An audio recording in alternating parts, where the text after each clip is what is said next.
দর্শক, আসসালামু আলাইকুম। চলে আসলাম আমাদের রামকৃষ্ণপুর নদীর পাড়ে। দেখেন আমাদের নদীর পাড়ে বালুর জাহাজগুলি চলতেছে, এদিক করে অনেক জাহাজ একসাথে। এর ফাঁকে আমার প্রাণপ্রিয় শরীফ ইনচার্জ এখানে আমাদের বাড়ি বেড়াতে আসছে। আমাদের এই জন্য নদীর পাড়ে দেখাতে নিয়ে আসছি। দেখেন অনেক সুন্দর দৃশ্য, নদীর পানি বাড়ছে এবং কি নৌকাগুলি ছোটাবে, মানে লঞ্চগুলি সিরিয়ালে কত মনে হয় 100 থেকে 200 নৌকা হবে, লঞ্চ হবে। এখানে আজকে বৃষ্টি মাছ অনেক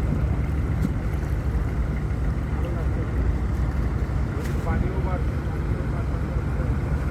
ভাঙার আর কোনো সম্ভাবনা নাই, হয়তো বা কখনো ভাঙতে পারে, জানি না। ঠিক আছে, সবাই ভালো থাকবেন। আসসালামু আলাইকুম।